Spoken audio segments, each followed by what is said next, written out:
Hello, everyone, and welcome to the Perfectly Frank podcast. If you need more information, please visit the website at IamPerfectlyFrank.com to learn more about our coaching programs, our intuitive work, our MuscleCare program, which treats pain patterns, and we do massage. Also, to pick up on the individual podcast.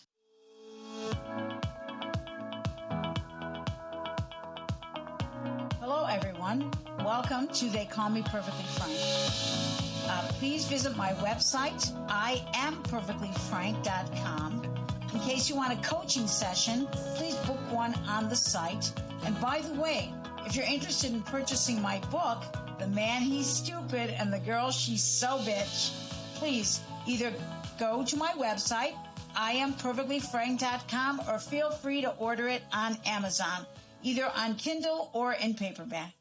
Hi, welcome to Perfectly Frank Podcast. Thank you for joining me today. Today our topic is considering yourself first. And how exactly do you do that?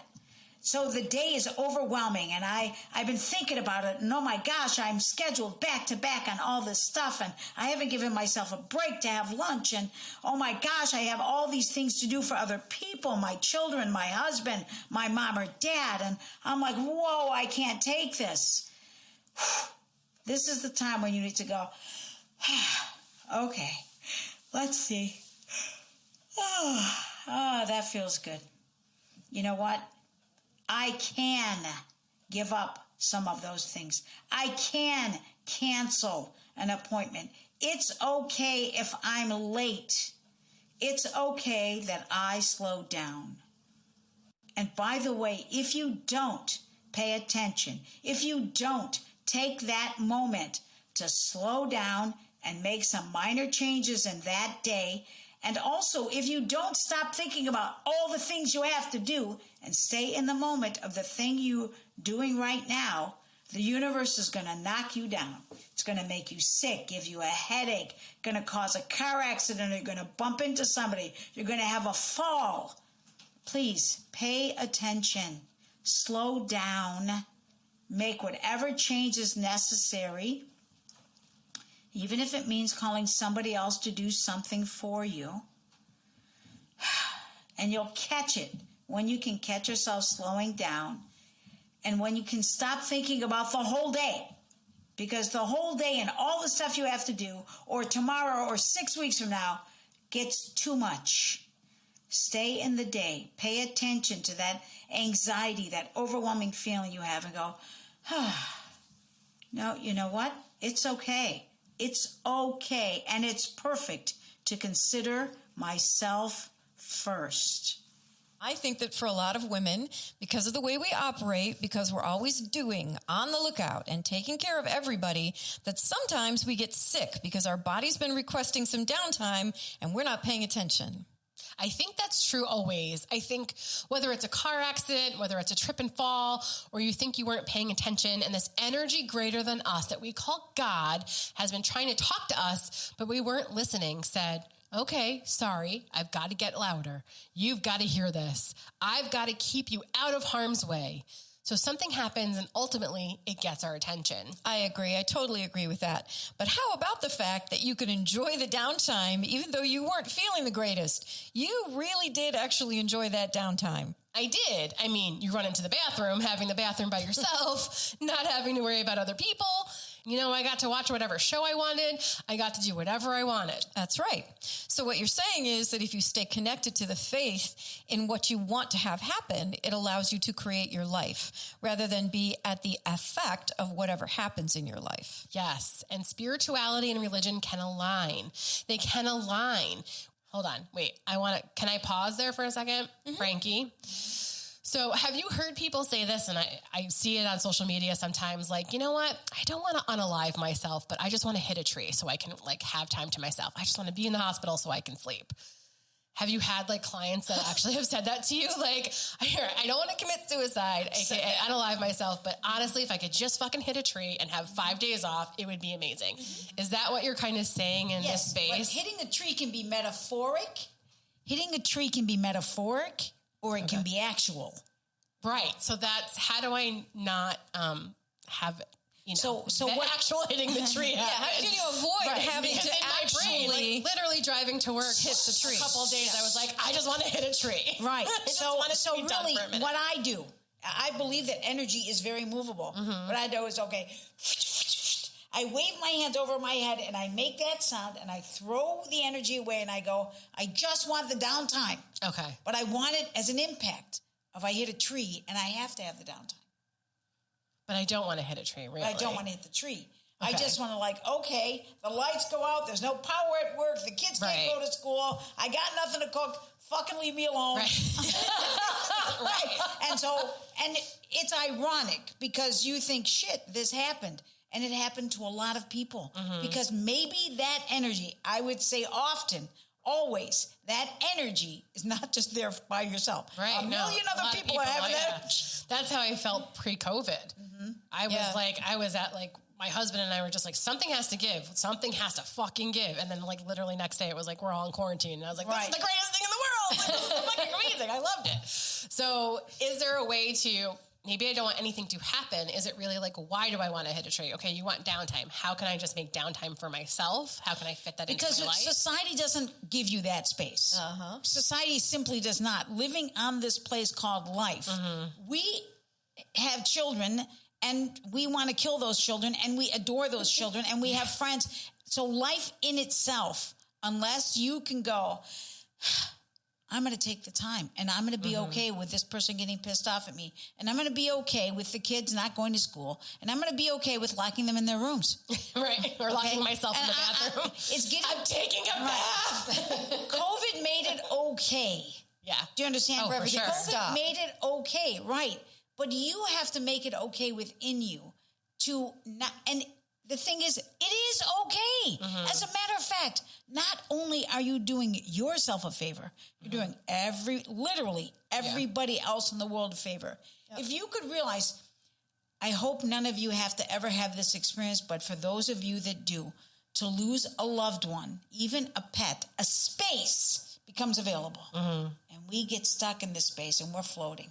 And we're like, where the fuck is life in this? And we're just doing this thing and we're robotic until one day you go, oh my gosh, I'm still alive. They're no longer here on this earth with me. But you have this literally spatial moments that can last years. For some people, last their whole life, and they can't get back to this thing called life. They can get back to robotic.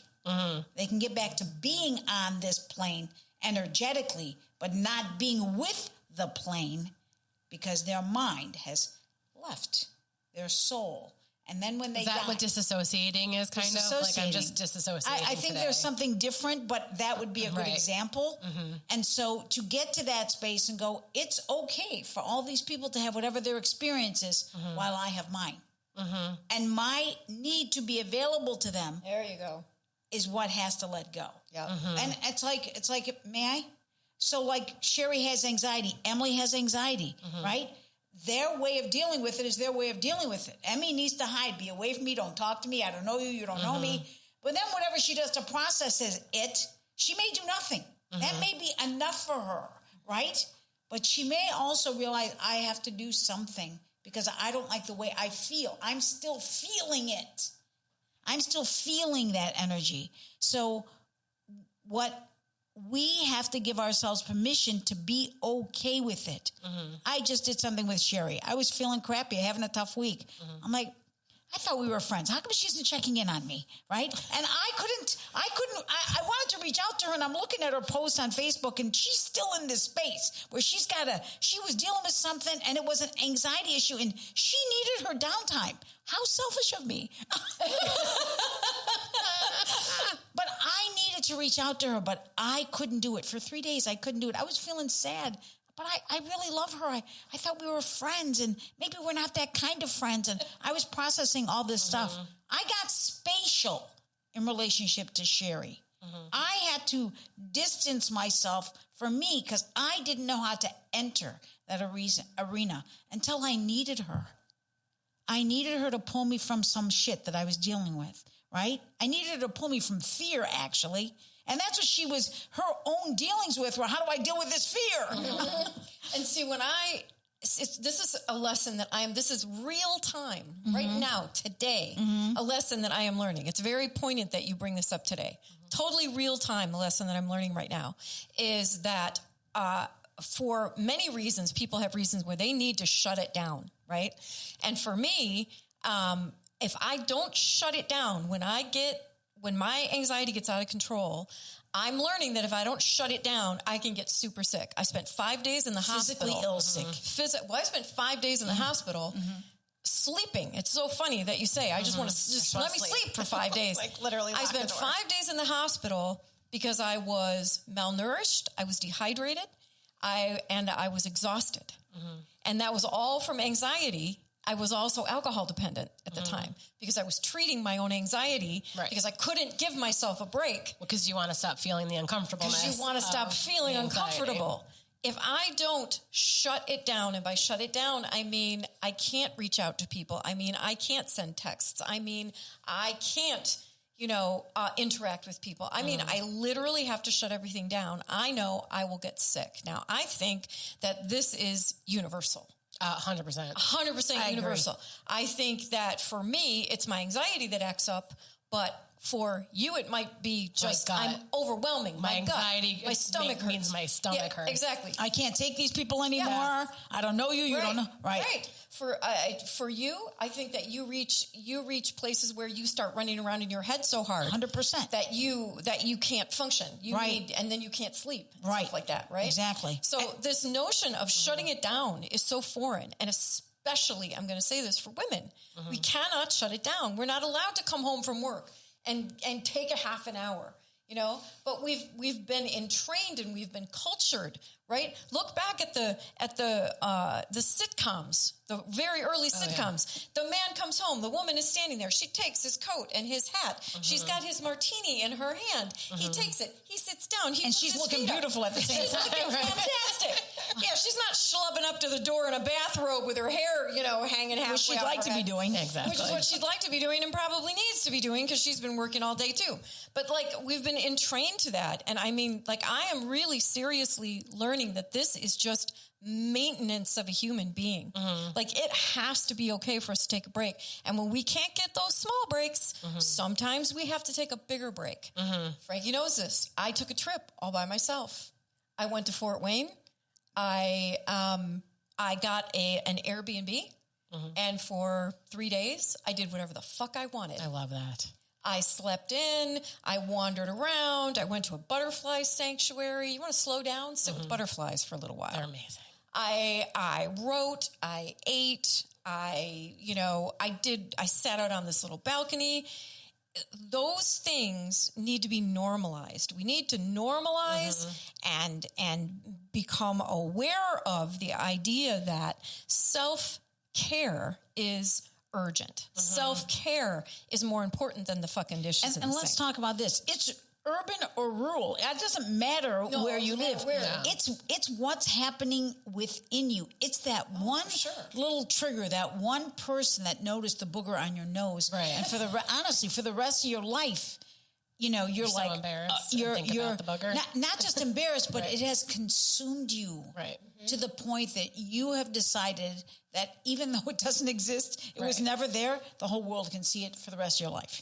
So is that why community is so important? Because some moms can't just take a break, right? Some moms are the it in everything. Yep. So do you need to have friends step in? Is it literally just calling your mom or mother-in-law I need to fucking take a break? Yeah. For me, 100%. Because you know what? I don't want to stay in that feeling for long. I got 10 minutes. I want out. Right. And she can do it in 10 minutes too. Some people can't. I can, because I know the people to call to pull me. Right. So I had this situation yesterday. I called her. I called my sister-in-law. Both of them identified it as fear. I went, fear. Okay, how do I get out of this fear? Okay, and we talked about that. And stop looking at the other person, what their needs are. Look at your needs. Yeah. Because what you're afraid of, and trust yourself. My God, you've created this thing that brings you so much joy. Why are you going to create this little ball that feels so huge and pushing you away? Yeah. And I was able to get out of that. But if she wasn't available, I would have called everybody. But here's what else happened for me. Because I needed her, I also was able to say to her, I know this is silly, but I'm feeling like you don't call me. You didn't reach out to me. And she was like, oh my God. And to be safe enough with anyone to get that vulnerable, because when we talk about it, it sounds easy. When you're doing it one-on-one, to be able to say, I love you, man. Don't you want to check on me? I know. And I love you too. And I just had my head under the pillow. I was too sick to check on you. Exactly. And this is why we lose friends. Because we can't speak our truth. Stories. Yeah. You know, instead, I could have just called her up and then gotten more pissed off because she still didn't ask me how I was. You know what I mean? Instead of coming forth. Right. And you know I'm going to say this often. We do truly need each other. Yeah. And if I may I? Of course. You know, I know that one of your things is your uncomfortableness with others. Right. But you're amazing. You are amazing. I wish you could see how cool you are. Then it would make it easier for you to connect with others and let them in. And you would go, this actually feels good. I'm not sure how often I can do it. Well, I'm lucky enough. I've got one friend who always checks on me. I never check on her, but she knows because it's like, I don't give a fuck about anybody else. So you could be in it or not. I'm fucking nuts. It is what it is. But yesterday, my intuition was like, text her. Be the one to text her. Fucking asshole I am. I should have checked Facebook first. It was her birthday. So I'm just texting her like it's nothing. Like, okay, I did this and you did this and how are you? And da-da-da-da-da. And then literally at 10 o'clock at night, my husband's checking Facebook and he's like, did you know it was her birthday? And I was like, fuck, I'm a fucking asshole. What a fucking asshole. But she knows right. that I just don't give a fuck about anything. You can be in my life or not. I have another friend who's the same way though. And she loves you as a bitch. I mean, she's totally she knows what she's getting. Right, understands, right? which is fabulous. That's fabulous. Well, when I stopped masking, right? Putting the mask on of this is what a friend does. And I was just I'm a fucking shit show. You either accept it or you don't. I don't give a shit. Either way, this is the best I can do. I'm sorry. Well, and the whole thing is somebody who doesn't judge you for who you are and where you are right She's now. Amazing at right? that. Because there is no this is what a friend does. Right. That's Exactly. bullshit. Right. Exactly. It's Okay, just this is as much, what you and I do. Yeah. But it comes from what happened for Cheri and I came from me. My connection to her as friendship came from me. Her connection of friendship with me comes from her. And together we make this beautiful energy that opens up a space for the whole world because it's free. It's freedom. It's not, I got to lock myself because if they really see who I am, people, I'm 4'10" and a half. People really see me as 5'8". Because your energy's so honey huge. bun. Your energy enters the room right blocks before you do. Right? Yeah. And I have this, I don't know why. I do know why. I'm wrong. But I have this level of authority. Yeah. I'm not trying to be authoritative. I'm just comfortable with what I know. And believe me, there's an awful lot I don't know. But what I do know, I'm comfortable with. And it doesn't mean it's right or wrong. It just means I'm comfortable. Well, and it comes, see, and that's perfect. That's full circle back to she's comfortable with who she is. She knows what she needs and she does what she needs when she needs it. And that's the same thing. Right. I need a break. Right. And when I know I need a break, it's I better take a break or the universe is going to go, give her one. Nope. Yes. Here we go. Yeah. She needed to hit the tree. The Yeah. universe said, I hear ya, and I'm going there with ya. Right. Okay, so are you paying attention? Can you hear me now? And then she lands where she lands, and she goes, yeah, I hear ya. Yep, I need a break. And you know what? I'm going to take it. She didn't go, oh, this is fucked up. She's going, I'm taking it. Yep, I did. Well, that's in the previous page, accept, thank you. I literally next time know to be careful what I fucking wish for. Yes. And say, I don't want to hit a tree. Yes. I need some time to myself to relax for a day. And exactly. sleep. And to never assume, this is the thing, the part of the reason that we don't do this is because we know that people are going to make assumptions about us or about our what's going on with us. I'm going to just use my situation because it's really the only one I can talk about, right? I can only explain my situation to anybody. But for me, the anxiety gets so profound and so severe that I cannot function. I can function. I can continue to force myself to function, and then I'll get sicker and sicker. I actually started writing a book with this latest episode. And it's called Don't Fucking Tell Me to Breathe. Yes, right? Right? That's amazing. Okay, right? And it's basically, I'm sharing the experience of what it is like for me to live as an anxious person in the world, as a person who deals with this crippling anxiety disorder or potentially crippling anxiety disorder. And people really do not understand. They don't get it. They don't know what happens. And well-meaning people, they look at you and they go, oh, honey, just breathe. And I want to throat punch somebody because they don't understand what I'm going through. And so what I've written is actually a step-by-step in real time thing about what it's like for me when this anxiety gets bad. And so this is just like when somebody looks at you and says, oh, well, you're a stay-at-home mom. I know it's your situation. Oh, you have plenty of time. Oh, just tell the kids to go in the other room and take a break. Tell the kids, and right? It's the same, it's the same kind of thing. It's, lock the bathroom door, honey. Right. Put a sign on the door and throw in some bubble bath. Like no one's going to come knocking on it. Fuck you. Don't fucking tell me. You don't know my life. You don't do know. we tell you? So forgive me. I was listening to one of the podcasts that we did. And on one of them I spoke of, I have no clue, Cheri, what it feels like to have anxiety. I mean, I didn't even know the word until I got older. And then I started to go, oh, okay, this is an anxiety thing. Right. And so I didn't understand my own child's experience. And I'm like, I want to go and scream at her and yell at her. And I'm like, get the fuck up. Wake up. And so I thought, okay, what do I do?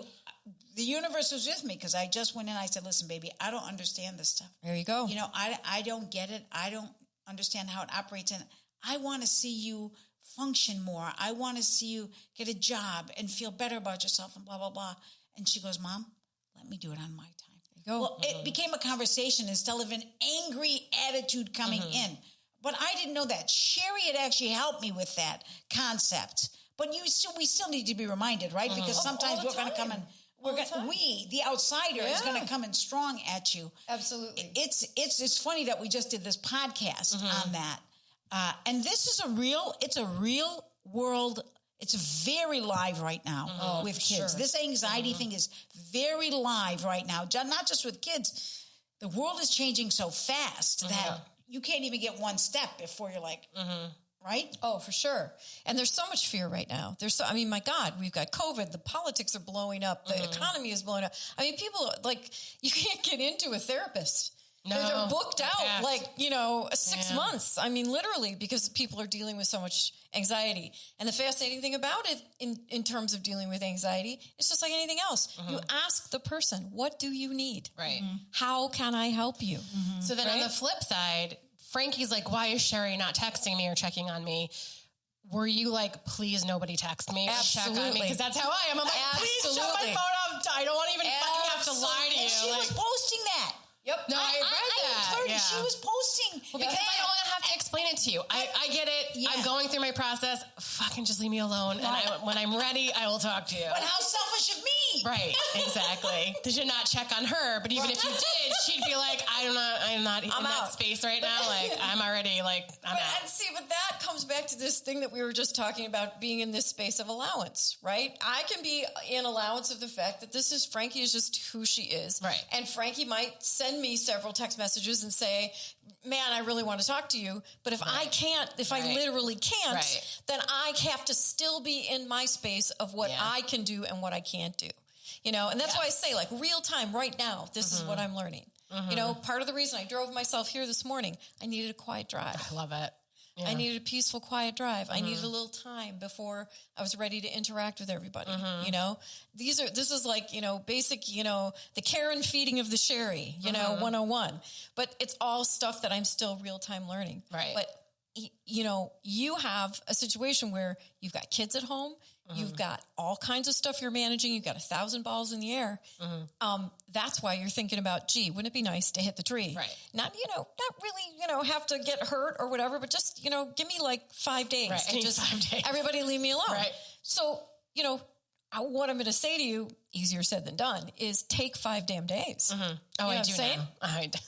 I mean, I'm serious. I'm lucky though, because I have kids that understand and I have a husband that understands. Fantastic. Where I could be like, I'm not like, it usually happens around my period. Like I try not to plan anything around that time because I know and I would say even go further and go get yourself a hotel room for a couple of days. I've said that to him. You don't have to go out of town. You don't have to go out of town, but go get yourself a hotel room. Totally I don't want to agree. look at you. I don't want to look at your shit. I don't want to see you moping around. I don't want to see you irritated because, I don't know, the work didn't go the way you wanted it to. I don't want to see your shit on the floor. I don't want to see, I need a clean slate break. And part of that is, all this stuff we're talking about, the way our heads work. Right. But that's what it is for me. Like, I'm going to go into a space where where things are clear. I need a clear space. I don't bring anything in here to me. I need quiet. I need my weighted blanket. I need everyone and everything to go away. Thank you for joining us today on the Perfectly Frank podcast. If you have any questions or any comments, please feel free to see us on Facebook and Instagram and LinkedIn. And visit our website at IamPerfectlyFrank.com. Fill out a form if you have a question or if you want to contact us for anything. Thank you for joining us. Have a great day. Veterans Van Lines, kindest people you'll ever meet. 248-889-8888 for all your moving needs.